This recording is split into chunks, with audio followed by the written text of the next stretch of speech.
Welcome to the Wealthy Actor Podcast. I'm Valorie Hubbard, an industry veteran with 25 years dedicated to helping actors navigate the business side of their craft. And I'm James Hallett, a fellow lifelong actor and coach, joining Valorie on this journey. Here on The Wealthy Actor, we're diving deep into the stories and insights of actors from all walks of life. We'll be unraveling the threads of success, failures, and everything in between. So if you're ready to embark on a journey beyond the footlights, join us as we sit down with fascinating actors, industry experts, and thought leaders to uncover the secrets of becoming a truly wealthy actor. I'm Valorie Hubbard. And I'm James Hallett. And this is the Wealthy Actor Podcast, where the art of acting meets the business of building a truly prosperous life in the spotlight.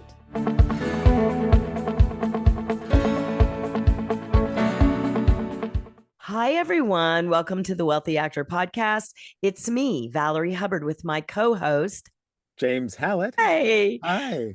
James and I did a reading together. We did. It's so much fun. Yes, of a film, and it was good. Yeah, it was. And the young lead is fantastic. He's in this movie called The Plague, which is about bullying.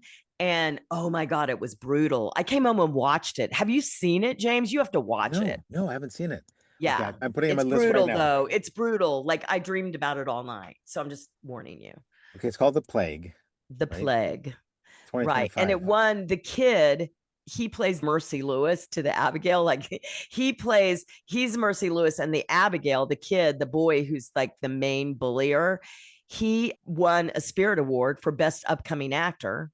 And he is starring in his own Netflix series.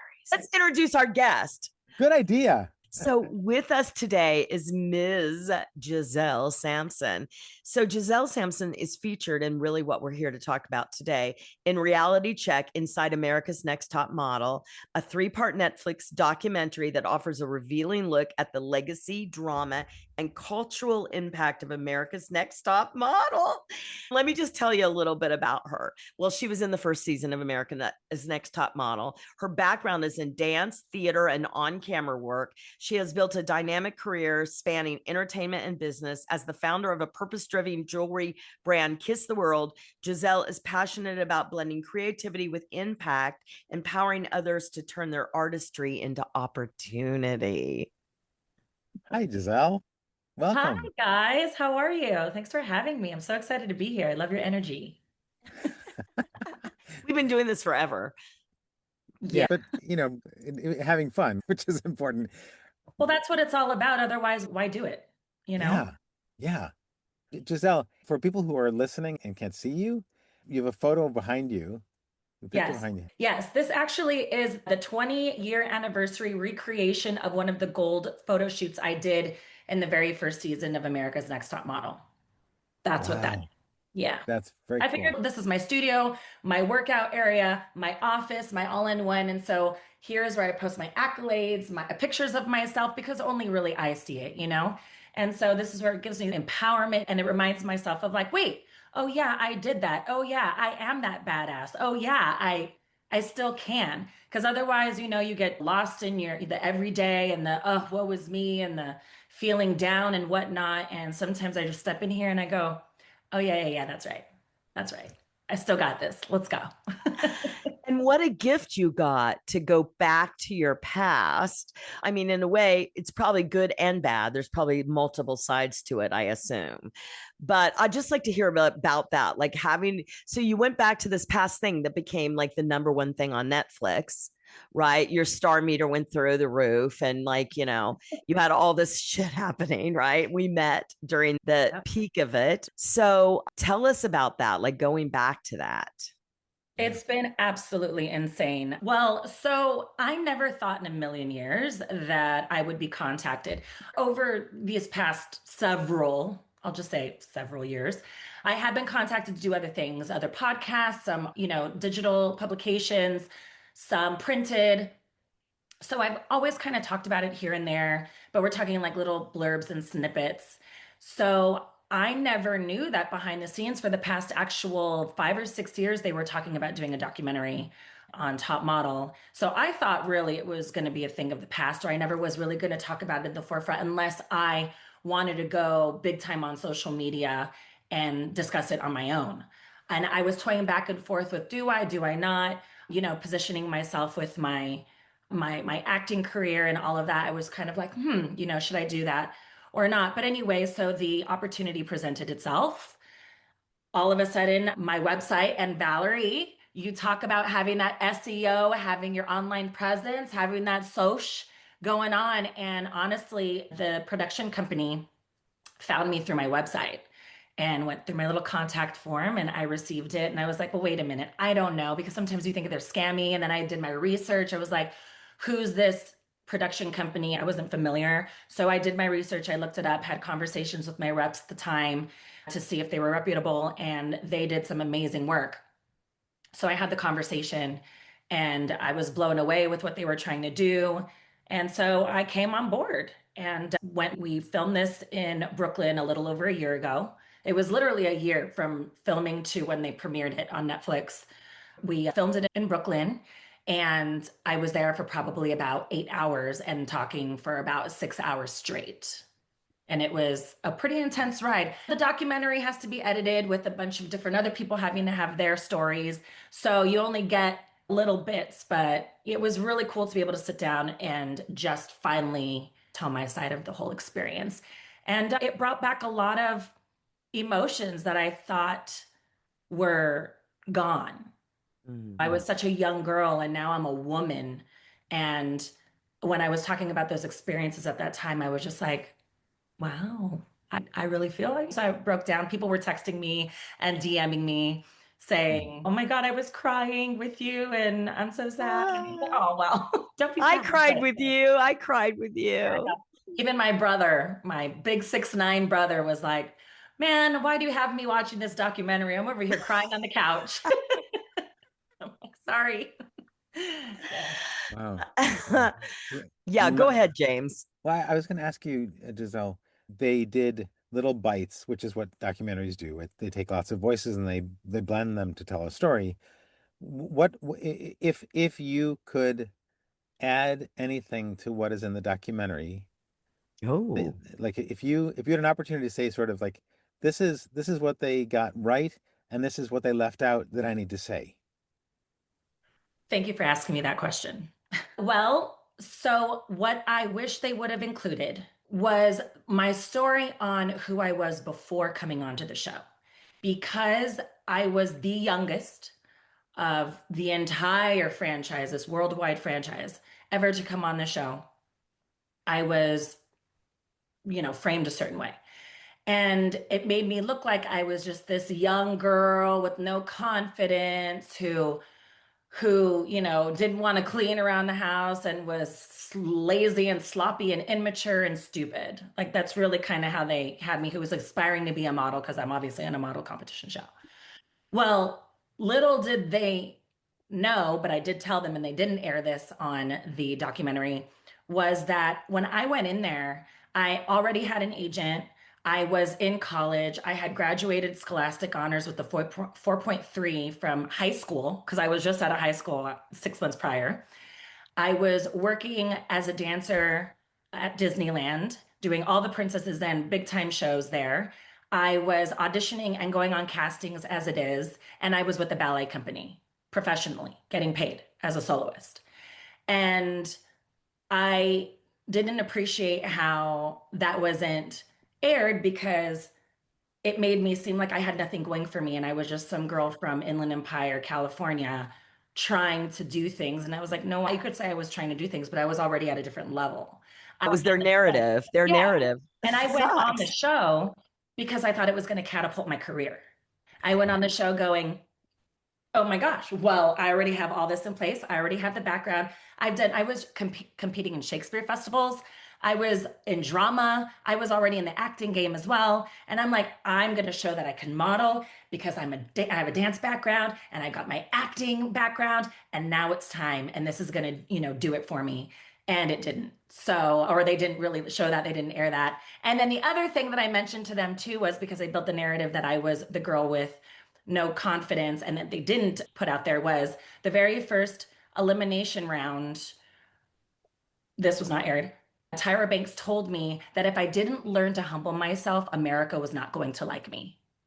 And being an 18-year-old, I didn't know what to do with that. So I figured the only way I could humble myself was by self-deprecating. So I started to do that. And then that's when they built the narrative of she has no confidence. And then, well, from that point on, who's going to want to work with me as an actress, as a model, as a, Yeah. They so have to have a bad guy. They always do. I didn't realize Mm. I was going to be the one. I had no idea. But you know what? I mean, if we take a Mm. page out of Afro Man's book, the viral thing right now, right? Mm. Like he made a bad thing into a big great thing, made him a lot of money. We are living in a capitalist society. Oh, It's we a are.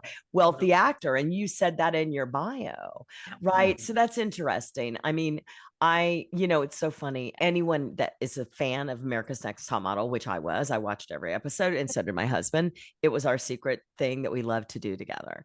And my Miss J story. I think that when people say Giselle, they know exactly. I'm like, oh, first season Giselle. Giselle? Yeah, I And do. to come to find out that I was there to represent the Latin community, and then from learning through A this brown skin. documentary, yeah, Yeah. that the CEO of Viacom, he did not want a Latin representing brown skin model, if you will, on the show. And so I do respect Tyra for that. She said that she did fight for me to bring me on, and that's great. So I will give the accolade there. Grateful for that from her. Yeah. I mean, what you're describing it's really present in so much of commercial television when they're doing any kind of reality show. That my wife is a producer. She's executive producer of television and documentary TV specifically. And one of the things that she has observed and that I've observed in her work is that there's a huge push always from the big companies to cast the people speaking in a particular way Mhm. to make it look like X, Y, or Z, right? And it may or may not have anything to do with the real quality of what you're seeing.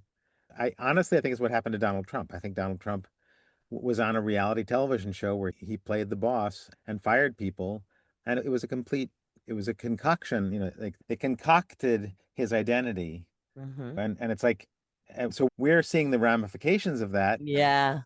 I'm sorry to hear that your portrayal was debilitating. Like they created a very destructive image. Which could be destructive to you. You were 18 years old. I I mean, know, my God. and incredibly accomplished and working so hard. Like in some ways, I can't think of a worse portrayal of the human being sitting in front of me. You Oh know, my gosh. Yeah. Wow. I've never heard anybody actually say that out loud to me. Essentially, that's exactly how it ended up. It's been a very interesting evolution of the whole reality space, especially watching it grow, being one of the first people in the reality TV world. When you look back at it, and we are being produced, as you mentioned, it's not real. And even in the documentary, I call it reality TV, it's not real. And even in the documentary, they admitted it, that it's not a legitimate competition. Storylines were created for different girls. They wanted different contestants or participants. I don't even know what you want to call it anymore. They told Jay Manuel, we need this girl to stay on longer. So please, make sure that her pictures look X, Y, and Z so we can justify her staying on. Then if, the Viacom CEO guy didn't really want a Latin brown presenting person, then that means I was never going to win in any case. So I was never really ever in the running towards becoming America's Next Top Model. You like how I did that one? Yes. So so I'm just like, well, if we were produced, we were put into situations that, and everyone's like, you should be kissing Tyra's ass and then this, that, and the other because she was trying to show you what it was really like. What do you mean? What are you talking about? In what world are people descending from a top of a building by wire hang, like they're rigged on wires down a catwalk. That is not, no one's doing that. We're not taking pictures with real snakes and real spiders. Those are digitally in post after. So all of these scenarios are not the real world. Maybe the criticisms were, I'll give them that, but the actual environment of the things that we were doing as challenges was not. And then the production of us being pitted towards each other. And I don't know if they were trying to give that Naomi Campbell, Tyra Banks sort of like vibe or feel. I'm not sure. With us, we were kind of getting along too well in the beginning, I feel. And so then we started getting produced pretty hard so we can start having conflict and saying whatever we were saying about each other behind each other's back, I guess. And a lot of what I said was very innocent, but it was portrayed in a very negative way. And I also wasn't realizing what I was saying either at 18 years old. No. So, but I mean, I it's a thank reality. God that And I that don't, didn't happen to me when I was 18. Everything you've said, I'm like, because I was like one of those go-getters. I'd already been acting yeah, professionally. I was going to acting school. I was ready. And so if I had done that, I'm so glad I didn't do that. yeah, you're very, Yeah, it's so interesting because I talked to this actor yesterday that had a contractual thing with an agent, right? And he let it consume that one thing his entire year, an entire year. And I was like, it's interesting because at a young, impressionable age, one little thing can throw us so far off course, right? And then we spend so much time in therapy, so much time with coaches like me, so right, till how we many find times? us ourselves back on the path of confidence. Yes. How many times have I cried with you?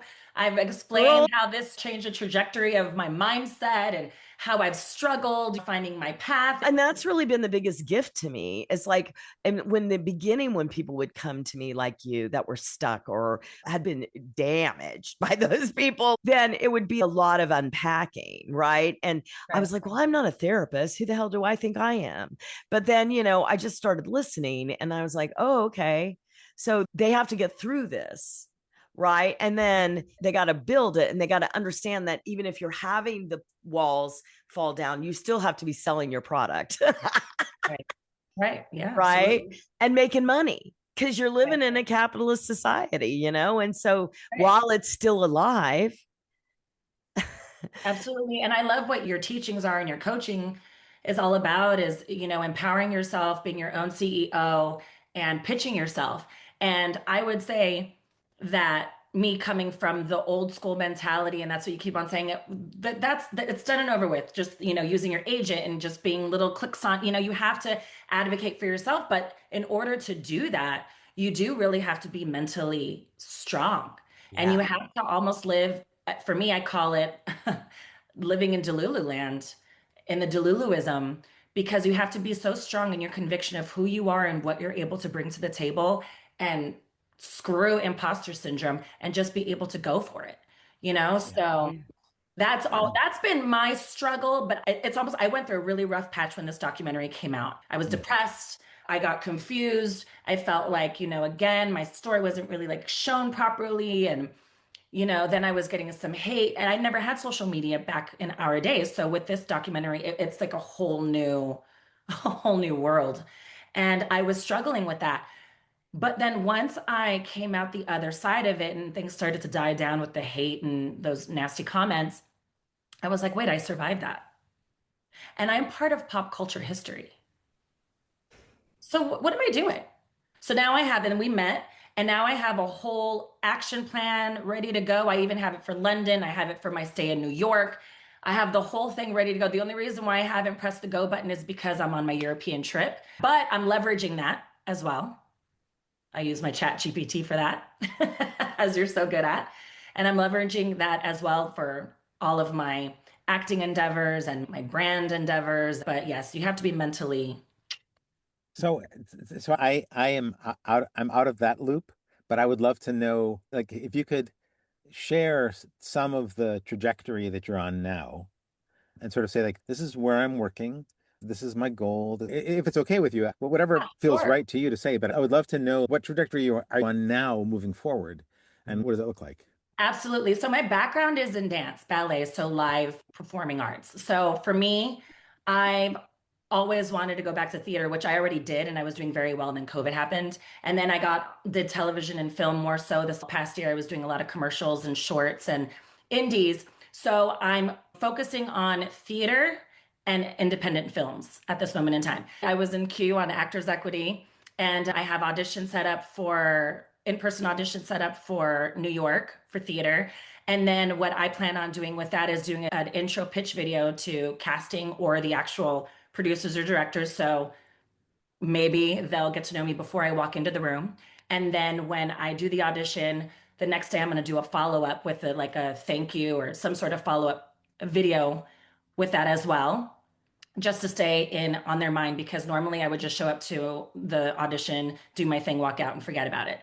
So I'm trying to incorporate a lot of actors fast track on, you know, bringing that and merging it with, obviously having to audition. And I've used it before where I've seen auditions that I knew that I wouldn't be able to attend, used Valerie's method, and they responded and I was able to submit self tapes, and it was for leading roles. So it works. It totally does work.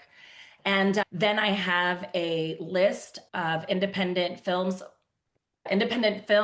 producers, writers, and casting that I'm going to attack on the tail end of my trip for when I'm in Europe for the New York market, because that's where I'm going to be for about a good month.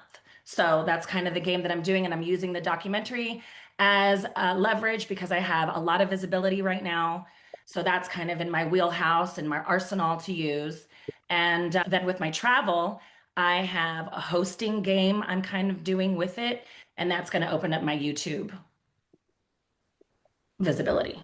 I Yeah. think that's great. When you have a plan, when you have things written down, when you track things, the shit starts to work. Because, like, when I was talking to actors, I've been talking to actors since I came back from London. And so many people have this like whole idea of what they think their career is going to look like, but it never comes to fruition because Right. it's not specific. Mhm. Right. And so now what I'm hearing is like, you got out of your way. Oh, this is what I'm going to get. And then now you have a plan to go get that, which is like, that's exactly what I want everyone that's listening to this to hear. That she now is out of her own way and she now has a plan that she knows she's going to go get it. Yes, instead of being timid about it, now when I wrote my little plan of action out, I'm super excited. Like I cannot wait to do all these things. I'm like, okay, yeah, let's do. Like I feel just very empowered and just like this is so much fun. Yeah. So I'm looking forward to it. Plus, also I wrote down all the different networking events in London, in New York for both TV, film, and theater.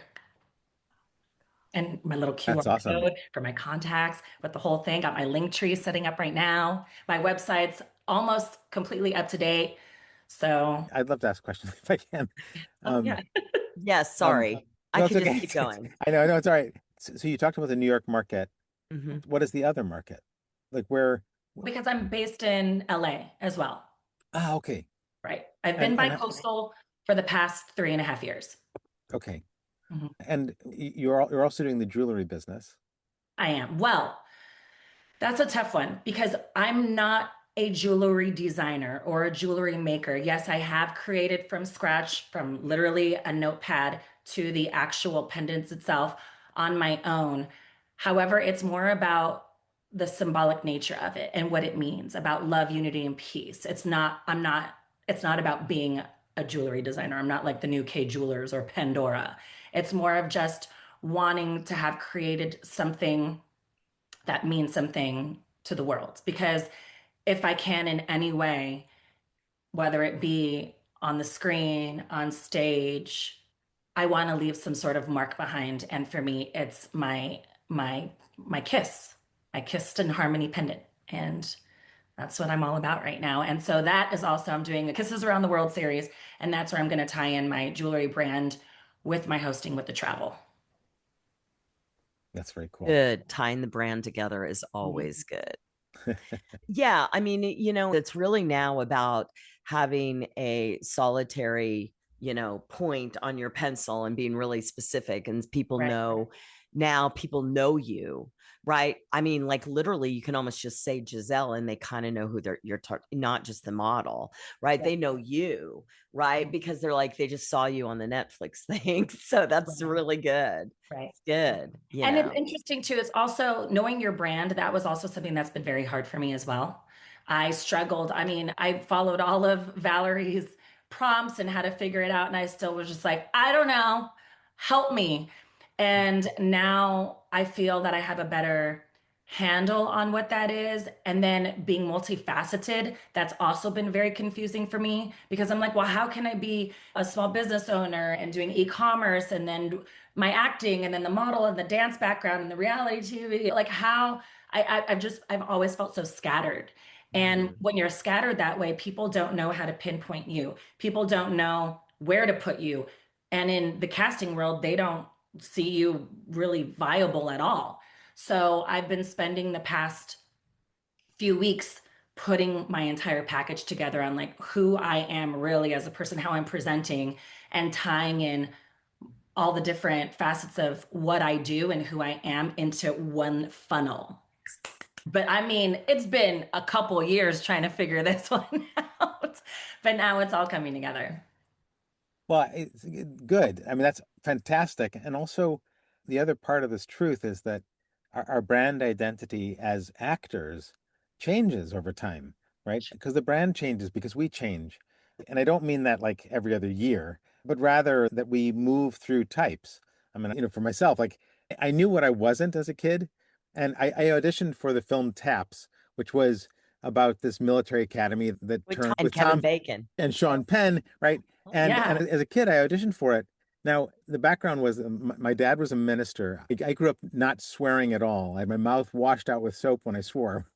And the casting director for this film, Taps, handed me the Sean Penn character, who every other word is a swear word. Right, right. And I couldn't get it out of my mouth without stumbling. And the casting director said, "You're never going to work as an actor," like some crazy, Oh, no. like just so, some horrible thing like that. It's like we have to know what we do well, where we feel empowered, where we don't do well. We have to know how we're perceived outside and how we shine out inside. So your coming to that place now is fantastic. And also that's a gift that can keep repeating. You grow, right? As you transform, that ability to brand can also transform, that you can refine it and refine it. Absolutely. Yes.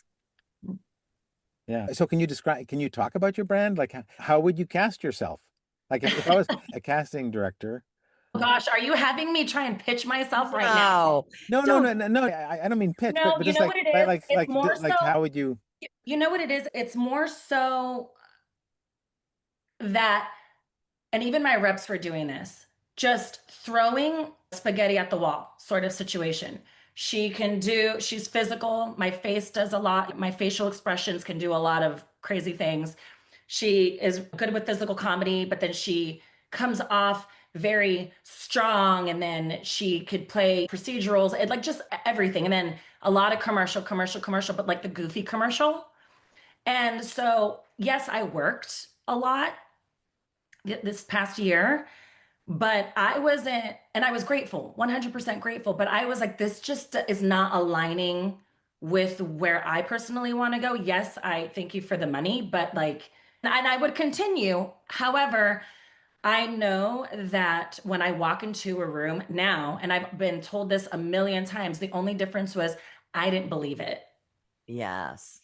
And this is where I mean, like now I'm stepping into understanding how I'm Yes. presenting and what my brand is as an entry point, because that's the other thing. And like you said, it can evolve over time. And now I'm seeing that when I step into a room, the way that I'm perceived is someone who's strong, who could be the put together woman, but with underlying chaos. That is, kind of my thing right now. And, a lot of the roles now, like the politician's wife or the detective or, the a little bit on the darker side of things, but with a lot of strength. So that is kind of now where I'm like, I'm pulling my clips. Because also, I had just my website, and this is what I'm still fixing right now, but I had my my website and my Vimeo platform, just a whole bunch of clips of everything I've done. Oh, well, look at all the things I've done. Well, when you look at it all, it's all scattered and all over the place. Okay, well, what is it that you do? And I never realized that before. I've done so much. Look at me, look at me, look at me. Can't you just pick me, pick me? No, no. We're realigning. We got to grab the clips that are showing that person that people perceive me as, and let's use that as an entry point right now. And so that's where I'm at currently. And it doesn't stop there. It's where I have to step in and live in my day-to-day life as a person. I have to embody that. And it is me. I'm not like pretending to be. It's just that I have to be confident and live in those shoes, like that alter ego, Sasha Fierce and Beyonce. I mean, of course, I let my hair down, lounging around and eating all the chips in America in sweats. But when I step out into the world, I want to continue to embody that person that people perceive, so that way that it becomes more of my conviction and identity into those roles that I want to play. Yeah. I mean, That was received. That was amazing answer. Yeah, it was. And it's totally aligned with what I would have said, which is that my sense of you is the CEO. Yes, that's the other role that pops up. Right? It's the person in charge, which is a really powerful place. Yes. I mean, it's a really powerful place to be in.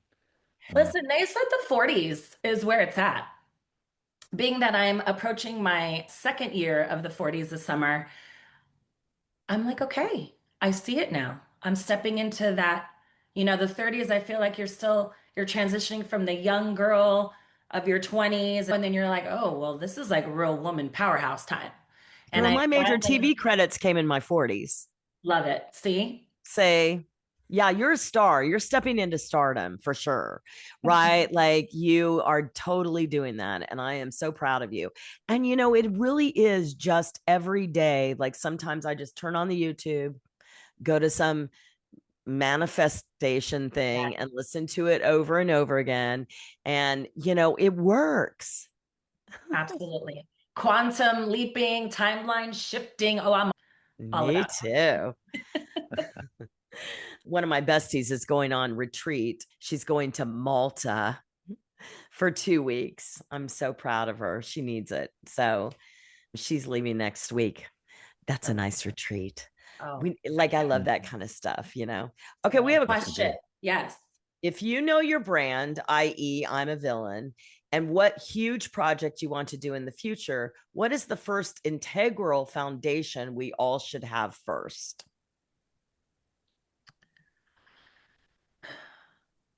Well, I mean, Valorie, I feel like this is a question more for you. Because this is what you really capitalize on. Look, as soon as you know what you want, and that's what we call it a game, because at Actors Fast Track, we call it a game, because I have found that if I turn it into I always have to say this.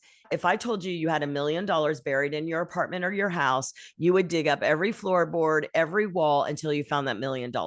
I tell you your career is buried in your house. You're like, well, I might not get it. It's only about luck.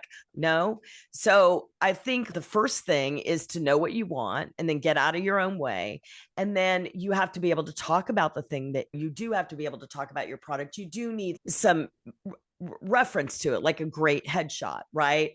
And begin to have the materials, because you have to go market your product to your customers, right? So that's where you start. You have to understand that you're starting a business as an actor, right? And it's kind of like, I use the analogy a lot, James knows, of restaurants, because people get that. Like if I have a restaurant, what kind of food is my restaurant going to serve, right? So what's my brand? What are the things that I do really well, better than everyone else? What are my attributes, like model, dancer, smart, great dresser, entrepreneur? I mean, those are all things Giselle is. So then we start to decide, like, what is the look of that? That's where she's at now. She's figured that out. She's like, oh, I see. They're going to buy me.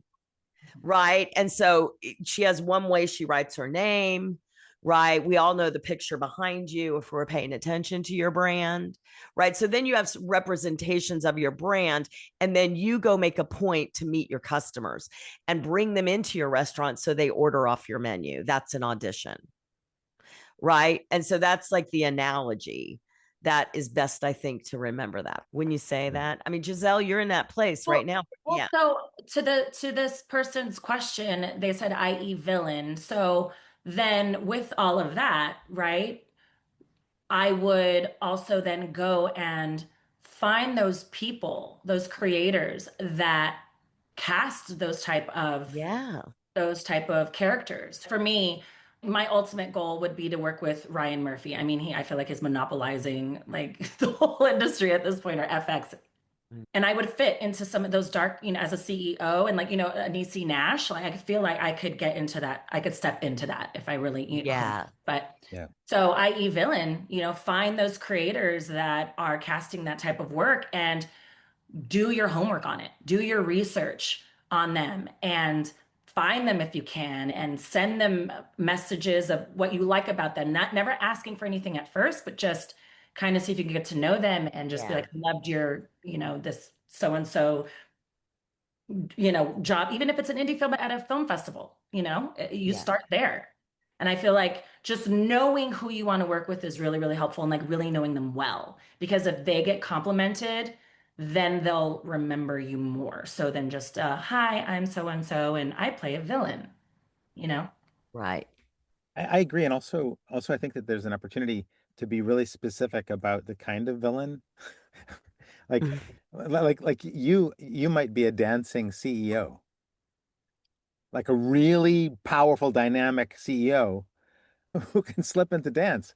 And which is like, I think of Christopher Walken, right? Like Oh, Chris, yes, that is such a good one. Yes. right? Because Christopher Walken has such a distinct voice, and he plays good guys and bad guys, and he's a dancer, which Or or how about this? An artistic director of a ballet company who sabotages her dancers. I think that that is the other part of this too, is that even if we know our brand generally, we want to push to that sort of specificity. And I mean, the best example I know is Valerie's brand pitch, which is like so Nice. It's so good. The ballsy fun The house. Valerie. boy in ballsy broad who will take you through the fun house on the cross Yeah. between Kathy Bates and Drew Barrymore. Yep. Done. Quite there Adorable yet, bully. but Yeah. I Adorable bully. But love it. and then you start to, but it goes deeper than that. Like you can keep going, where you go, okay, well, what is the adorable bully? Like, what's a Pinterest color scheme board for that? Like,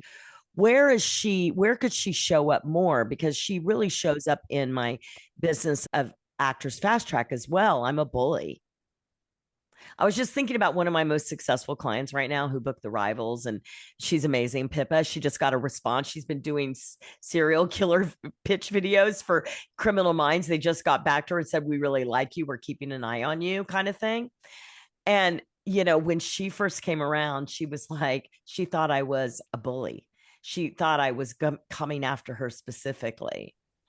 But I'm so glad she aired it because now she's like a superhero. Yeah. Because I'm talking to my money coaches tomorrow. I won a free session with the CEO of the company, and they really changed my life. But it's really interesting that this company gets so much hate because you're dealing with women and money. Mm. The Dow Janes. Yeah, Dow James. Hmm. They're amazing.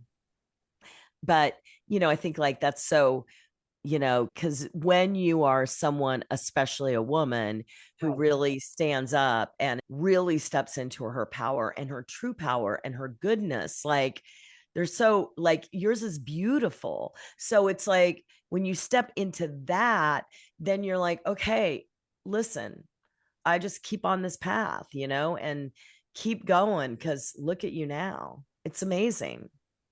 You're And amazing. in any case, the way I feel about it is regardless of what happens in my career in any capacity, I feel like in doing this type of work and going for these types of dreams and aspirations, it's only making me feel more confident and giving me more self-love to myself, just in my own natural world of living.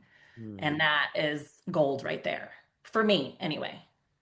I mean, we have to because the nature of our career as actors is to go in front of people who are saying yes or no.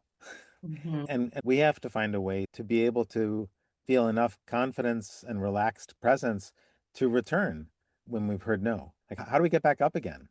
And you've done this in such a remarkable way. I can speak from my experience, but you, Giselle, have risen again after having gone through this incredible abuse in the most public facing way. I mean, it's one thing for people to get abused privately, which is also horrific, but Mhm. to go through that publicly where it's like, something in the marketplace, like you have really risen up in a beautiful way. It's really Yeah, lovely. it's really Really, awesome. yeah.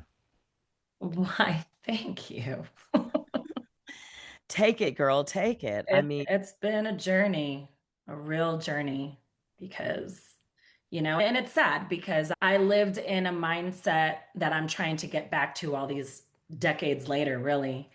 I lived in a mindset where everything that I was going for, I was totally supposed to have that it was meant for me and that I was worthy of it. And that was just normal. And there was no second guessing. I remember when I auditioned for Deal or No Deal and I had Disney that night.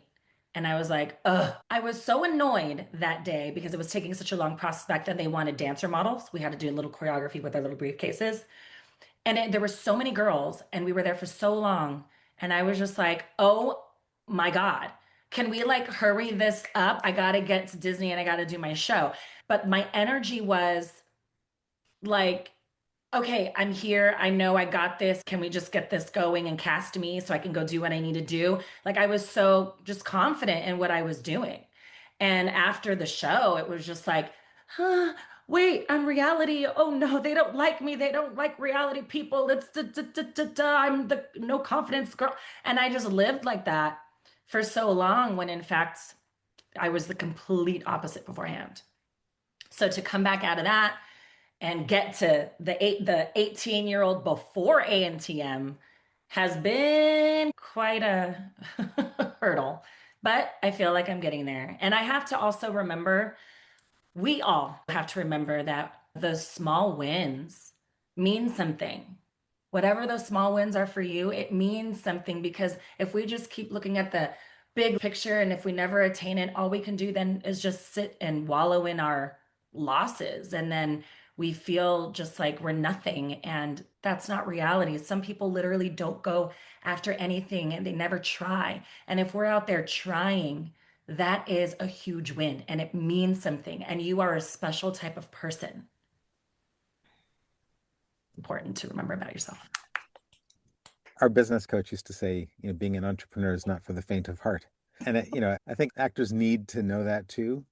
they Um, have to know that they have to, because no one tells them that, right? And then you go, oh, you're starting a business. I am? Yes. What does that mean? You don't even know what that means, Right. right? So it's like, it is a complete mindset shift of what you yeah. thought it was almost 90 million times. And then when you come off of being abused, it's just like, fuck. Right. But it's just hard, but that's been your journey and it's made you a better person and now you're amazing and you're just in your 40s, you're at your prime. I'm excited Tell for me more. Tell me more. Yes. It's As true. a It's that like is a the, woman, beautiful age. as My a woman, God. though, you worry about those things, but it's just figuring out how to embrace it. And that's what I'm trying to do. And heck, Yeah. my father passed away at 60 years young, abruptly. And it's like if I can make it and I age whatever I look like, that's magic because it's not guaranteed. So I don't know why I need to wallow in how old I am. I only think you can get better with experience too in your acting. Yes. so my mother at age 92, and when she was getting ready to pass on, I asked her, Mom, when you wake up in the morning before you look in the mirror, how old are you? Hmm. And she said, I'm 42. So, Wow. Magic number. Yeah. Here I come. 32. That's July. Yeah, well, here we go. Here we are. So we have another question, which is a little bit of a pivot from where we've been talking. But Rice Boy says, "What platforms are the best way to contact CDs? Insta DMs are mostly missed. So what's best? I'm in with the dancing CEO, Ryan Murphy. We are coming for you." Ooh, I like it. Who's this? Is this in the chat? Yeah, So it's in the question QA. for me, CDs, I'll find them just based off of Actors Equity. I'll find them on Actors Access. I'll find them on Casting Networks, Casting Frontier, even New York Casting. Now there's a new platform called casting.com. There's also Casting About. And from there, you can, I mean, I've been able to find their contact information on LinkedIn, on social media, even ChatGPT. And some are a hit and miss, but I mean, the casting directors to me are the easiest thing to find. Right? Wouldn't you say so? Yeah, they're easy. You can Yeah. find any casting director. Yeah. They have to make themselves available, right? Right. I mean that's that. I think what's the most important thing is that you also I don't know what I was going to say. I just totally lost my train of thought. It's okay. Cass, so did that answer? I hope that answered their question. It Okay, wait. So did. It did. can we pause for a second? I mean, not really, but where are these questions coming from? Is there somebody listening live right Yeah, now? there's a live audience here that's listening. Oh, hi. Oh, you didn't know that? Oh my God. No, Oh I my had God, no how idea. bad that if Hi, uh guys. oh, There you if I go. don't ask, you don't get. Can you ask Giselle if I can take her out in London when she's here? Wait, who's in London? Rise Bloy. Rise Oh, Bloy. send me, R send me. H S B L O Y. Rise, send your email to my email. I'll put it in the chat. My My email. social media is open too, so you can always Yeah. say hello. Rise, just rise. I love it. Yeah. So there are a few comments people made because Guys. you can't see the comments. Like, No, I see them. Sorry, yeah, Zalima, about your parents who passed so young. yeah. Oh, I see that too. Zulima. Yeah. That's so hard. God. And my Especially so father. young. Yeah. I mean, this is one of those things. Like like these are the life events that happen that you know. Oh, my grandparents, not my parents. Well, that's you know. I mean, yeah. Oh, your grandparents. I'm sorry. That's still young. Yeah, yeah. I mean, these questions of like age and life, they're not separate from our careers. They're right. This is the life stuff that we are living. I think that's one of the best things that I've learned from Valorie is that idea that as an entrepreneur, we're actually running our business and we're not the victim of the choice. We're not waiting for somebody else to pick us. We're not waiting around to be chosen or to be invited, that as business people, we're actually making decisions. And I think that when I think of your story, Giselle, the one that you told here, as a really young person, you weren't in that place of making the decision. You were in a place of being influenced by someone Yeah. else. And I think that's where it's so tricky to bring people into the industry without protection, right? Without having somebody really there to protect them, Mhm. if that makes sense. Oh, 100% it does. It's so difficult, or it was so difficult because I knew she was in the position of power. Anybody who's going to be older than you and have experience and be the one giving you the opportunity is in a power play, right? However, I really knew who this woman was and I looked up to her and I believed her and I trusted her. And Right. that adds a whole other element onto that being influenced, so when she tells me you need to learn to humble yourself or else America's not going to like you, hearing that from her was like, it's like God talking to me, telling me the message I needed to hear so that way the rest of my life goes perfect and if I follow everything that, they said, Yeah. you know? So, and people don't, realize that how much power and influence she had over us. And then the protection, yeah, that definitely was not there. And I also tell the story that I came on the show a very different way than everyone else. Everyone did the cattle call and all these videos. I personally was hand selected from a headshot that a friend of mine, saw me at Disney, at one of our Disneyland parades, and he took it in. I handed it to him at our next shift at work, and he sent it in. And I got a call 6 months later, and they brought me in with me and another girl at the very last minute, separated from the other 8 girls.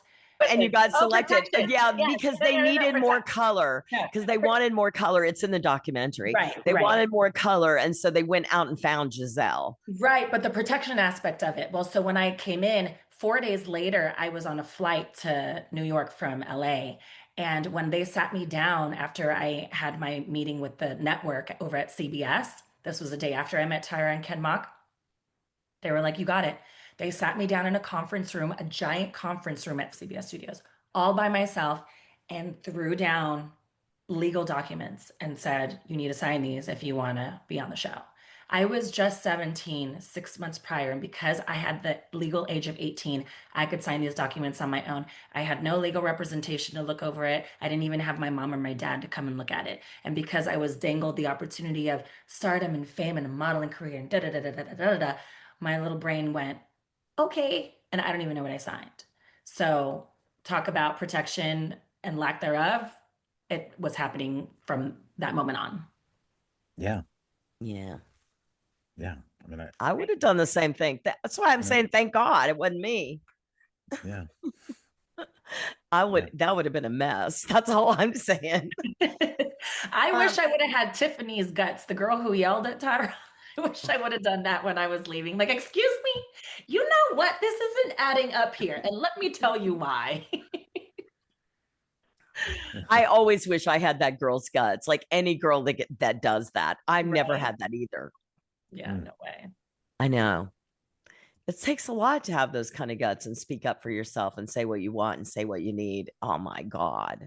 Totally. I mean, the other person that came to my when you talk about Tyra Banks, the person that came to my mind was Elizabeth Banks, because Elizabeth Banks, the actress, She's amazing.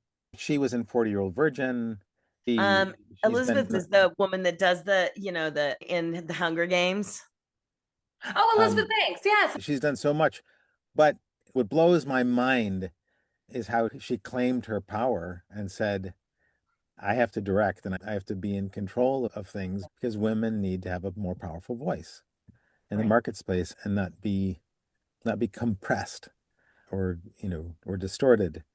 And I, whenever you mention Tyra Banks, I think Elizabeth I Banks. keep Yeah. thinking of Elizabeth Banks and this sort of the reclaiming of her own ownership. You talked about authority, like your Right. Right. self-worth, and the it's such a critical thing to claim your value, to own, Absolutely. Yeah, I mean, it's even hard to do just in a room networking with people. I mean, there's been times where I'm like, okay, well, I need like 4 shots of tequila before I can walk over there and talk to those people. And it's like, why? Why would I, what is it about me that I'm not feeling that I'm good enough to stand in a room with these people and stand in my authority, right? Yeah. So that's another thing that's also been coming around too. Like, okay, no, I can talk to, I don't know what it is, but then there's also that element of when you do, and this is probably so contradictory, but when you do feel that you have a lot to offer or that you, whatever that is for you, sometimes you feel, and maybe this goes back to that humility thing that Tyra told me, but you feel like you have to play yourself down and you have to play small. So that way you feel like you're going to be accepted by people. Finding that balance. I think that's a legitimate feeling. Most people want to like, don't go, don't go. We're all in line here. Stay Yeah, even.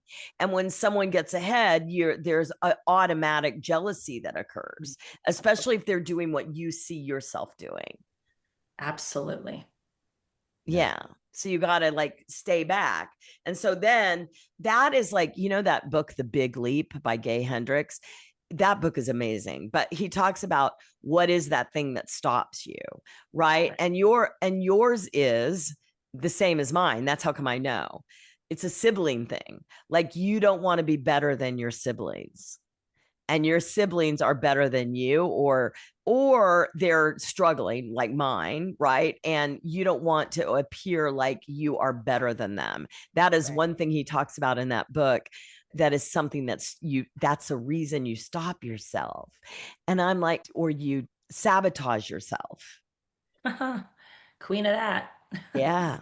Absolutely. That's so true. 4 pints of ice cream later, right? Mm-hmm. Mm-hmm. Chips and dip for me, but yes. Yeah, well, now I do the protein dip and the protein chips. So, That seems yes, so I make the big. dip with Greek yogurt. And then I bought this protein powder on the TikTok shop. And then I get protein chips, and it's so good, Giselle. And you're getting protein. Okay, I'll give it a try. There's a dip on TikTok shop that is ranch, and it's protein powder that tastes like ranch. And you put it in your yogurt, Oh, girl, I and then believe you get some of those protein chips. It's all right. Okay, I'm into it. I like alternatives. It's a good snack.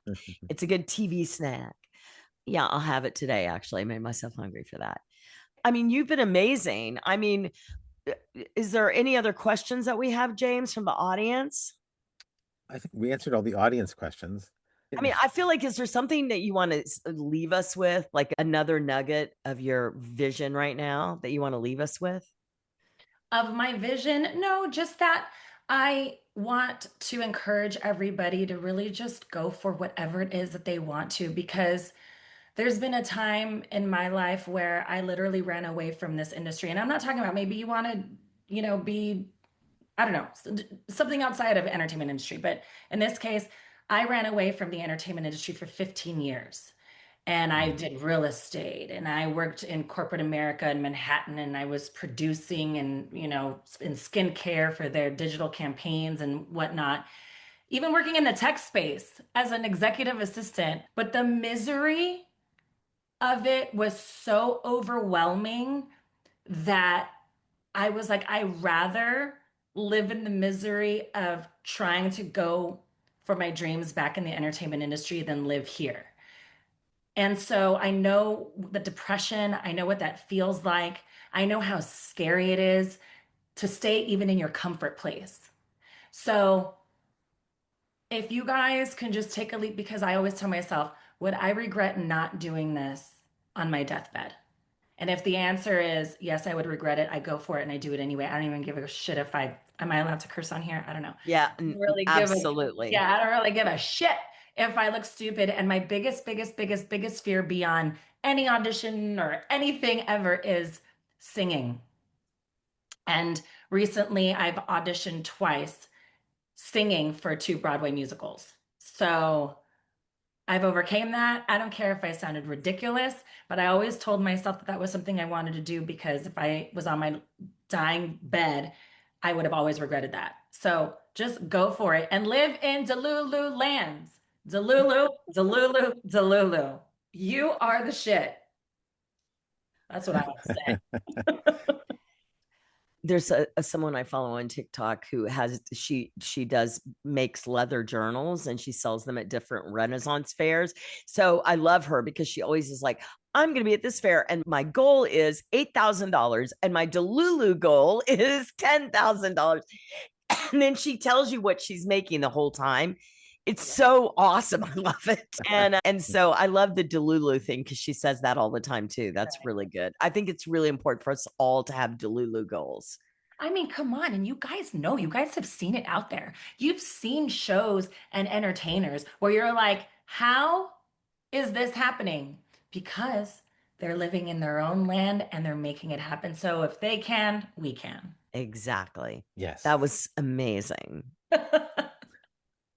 I'm going to stop the recording at that. That was amazing.